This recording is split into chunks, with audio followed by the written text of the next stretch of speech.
Alrighty, resuming yet again.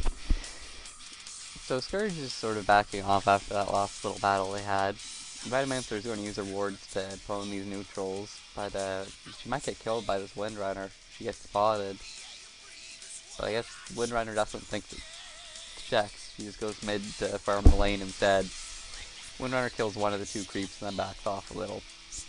Witch Doctor and Darkseer are right here, however, there are 4 Sentinel heroes.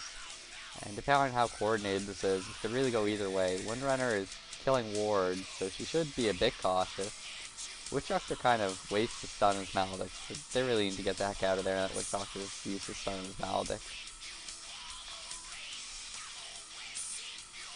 Looking briefly at the farm again, 93 on the Drow, 90 on the Nevermore, 108 on the Windrunners. They've all actually come back quite a bit. 160 on the Alchemist, 70 on the Storm, 90 on the Darkseer. I have to say at this point in the game, the farm is quite a bit more even. The Alchemist is obviously miles ahead, and he's filthy rich. However, the Darkseer, he's got 90, but that's not a Darkseer with 90 farms. Nowhere near as useful as the Drow Ranger with 90 creep kills. And as well, the Storm Spirit's got 84, and then everyone's got 95. So that's fairly equal. So definitely the Alchemist has an edge up on the Windrunner, but the Drow is going to be much more useful than Darkseer, I think. Well, we'll see. His Darkseer, his skills make him more than anything. He's not so much. I mean, you could give him all the gold in the world, and he wouldn't be that much more effective than he is with just an acceptable amount of farm to get his Vanguard and his Treads, and maybe a Hood that he already has. So like from here, he really doesn't need anything else. So Alchemist finished off his Assault Cuirass in addition to his Radiance this early in the game. And he doesn't really care that there's 2 heroes. He's pretty confident that he can't be ganked, and he's perhaps correct. So he's still farming. And he still has his Quelling Blade. It's really his ultimate similar fire. He does ridiculous damage to creeps. Just look at him take down the creeps. Pew, pew, pew. And down he goes. One thing I want to insult is neutraling. He could have walked away earlier and just left the Radiance tick away at those creeps and save himself some small fraction of a second. It's a bit silly for me to insult SMJ's farming, but when you have Radiance, you really need to. When you have Radiance and you're neutraling, you really ought to take advantage of the fact that you can walk away before you kill the creeps and just let Radiance finish them off. And as I say this, I'll mention that myself personally. My playstyle is I sit in the woods all game. On average, I have about 54 neutral kills per game. But I definitely don't, average as many creep kills as, excuse me, as SMJ. Not by a long shot.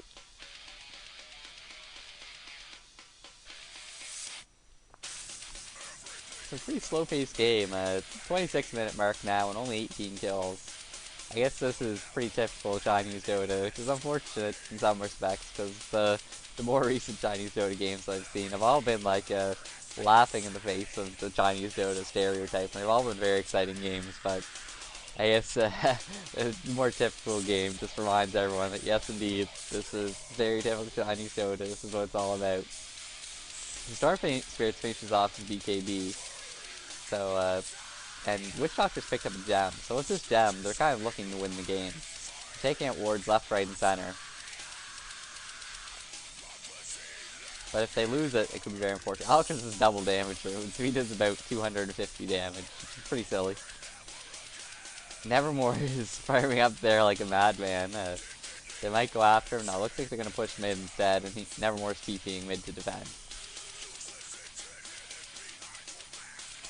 Alchemist is just sort of leading the way and taunting the other team into initiating upon him so the rest of his teammates can counter. I don't think they really want to take the battle up to the hill. They would have preferred it if the other team had tried to initiate on the Alchemist and they had been able to counter him down low. But it looks like they are going for the tower anyways. Ice Path catches the Alchemist just barely. Windrunner does a poor shackle shot. And Alchemist is taking very little damage. His Assault Cuirass combined with his Acid Spray really nerfs the enemy team's armor into the ground. Look at that. Shadow Fiend has negative armor. like a native plus armor. Pretty sad for him. Storm Spirit is not in the push tower. Storm Spirit is free farming top and getting quite a few last hits out of it as he does so. So we can look to see Storm Spirit. He might work on another item before this game is done, but I think it's going to take too long for him to get... Oh, a good shot. Shot catches the Alchemist. And are they going to initiate? Yes. They're going to go for him. And he takes tons. The Alchemist goes down like nobody's business. The Veno gets her ult in, but it's a bit too late for it to do anything. Now the Alchemist, the main source of damage, is dead. And she goes down to a Finger of Death from the Lion. So those two kills are huge. The kill on the Alchemist in particular is very useful. And there's not going to be any sort of counter. So that was a great little battle for GD. I mean, it wasn't that flashy, 2 hero kills, but they definitely needed it. And the Alchemist is level 16. He's the highest level person in the game, so him dying gave out quite a bit of experience.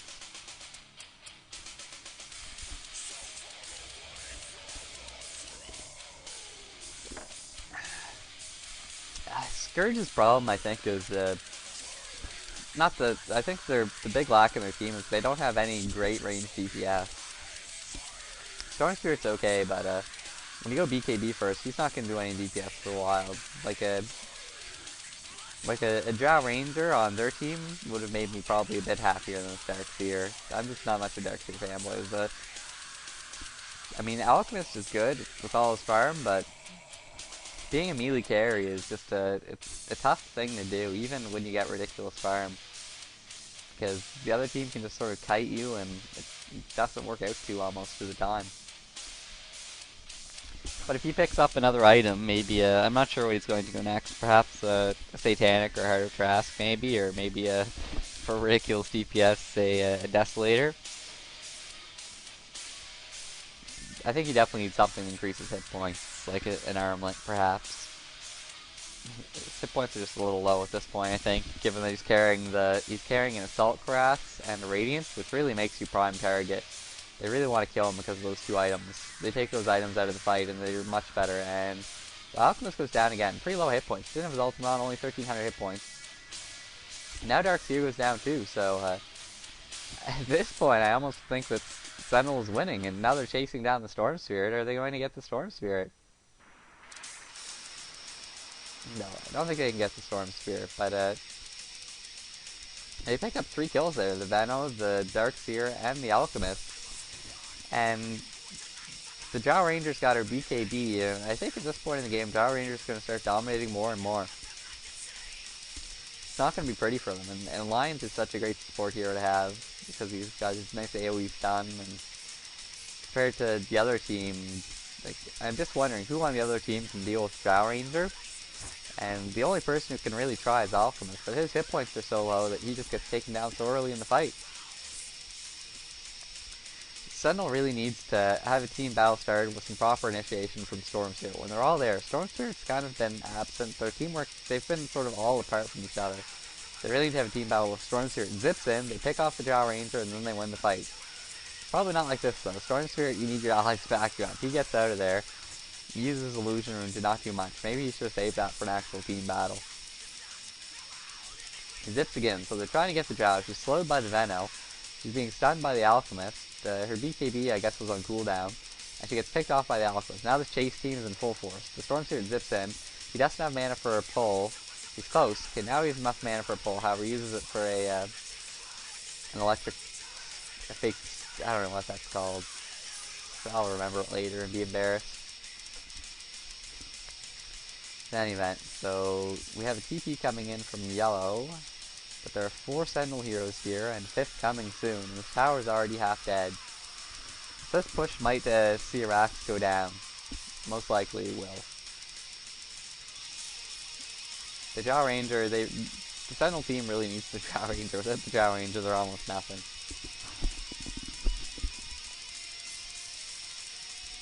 So it's unfortunate that Drow Ranger got initiated on by the Storm Spirit without her BKB to save her butt. It must have been on cooldown, or I'm not sure if she used it a bit earlier. I'm not positive. But down goes Arax. And losing Arax is absolutely painful. And this Alchemist is probably filthy rich again. Let me check his gold real quick. Yeah, the Alchemist is 4,000 gold, so despite the fact that he's had some bad deaths, he is ridiculously rich. He gets the enemy team unloads on him. Finger of Death, raises, Nevermore's ultimate. Venomancer, I don't think she's used her ultimate before the Alchemist goes down in team fight yet. She's really waiting for too long to use it. Stormspirit zips in, try and kill Windrunner. He is successful, and he zips out. Okay, it looks like they should both get away. Stormspirit is low mana, but there's no one really chasing him. And Venom was running like heck. And Venom was, I really haven't been paying attention to this gem. Venom has got it now, but it wouldn't surprise me if it had changed hands, and I just simply failed to notice. In any event, though, this lane did go down, and that's one lane of Raxus in favor of the Scourge. And a huge Scourge creep's coming in top. We'll see who picks up the farm, if anyone. If not, this tower will probably go down to creeps, which is always a little bit embarrassing. Who has a TP and wants loads of farm? Not Storm Spirit. Not Dark Seer. Witch Doctor, do you want to farm? Does he? No, he wants to shop. He would like to buy Flying Courier.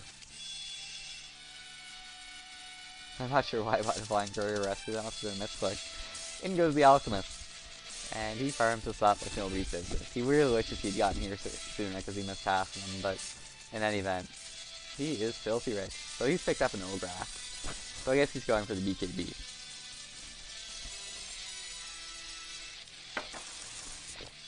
Although maybe a straight up heart would have been better since he could afford it. It's hard to say. Because he usually just goes down to chain stun, but we'll see. It doesn't matter. At this point they're doing fairly well. He's up to 219 creep kills. The Storm Seer is just over 100. The Dark Seer is 115, and he's probably about to die. However, the Lion's used to stuns. The Storm Seer BKBs, and he's trying to kill kill anyone. Who's going down first? Looks like it's kind of Nevermore. I guess it was a bit too far ahead, and he went down first. And the Drow is going to go down in a moment to the Radiance and the other abilities on the Scourge team. And Stormspirit got a pull. Oh, he almost could have. Perhaps it was on cooldown, but he gets stunned by the Jackrow. And yeah, the Sentinel's really in full retreat. Unless they have buybacks, they might lose another lane of Raxus. Windrunner eats a fully powered up Alchemist stun. However, she gets off a nice little shock shot first. Then Stormspirit pulls her in and she goes down. Almost no one left alive on Sentinel. Just a Jackrow and Lion, and they cannot stop the Scourge from taking another lane of Raxus.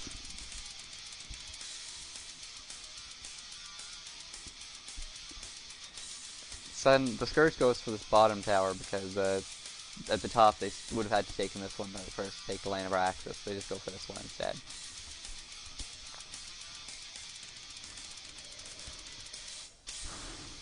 And now they've taken out the tower, the Raxus will surely follow, and being down 2 Raxus is really, really, really hard to come back, and you only see a 2 Raxus come back maybe once in a blue moon.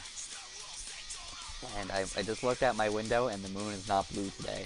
As Jackrow dies, Nevermore is probably going to get pulled in by Storm. Maybe he pops out his Manta. However, Alchemist is just doing so much AoE damage that his Manta loses fall like nothing. Zhao is going down to a stun, chasing Alchemist, and there's a GG call. So a very, very low kill count game, 14 and 20. Scourge was really ahead the whole time, more or less. I was a bit worried since the lack of a ranged carry. If the Drive could have held out a bit longer, maybe farmed up her Yashin or Helen the Dominator, she would have been able to take it home. But she never got it, and her creep stats really aren't that impressive. 139, 36 minutes in, that's pretty lackluster.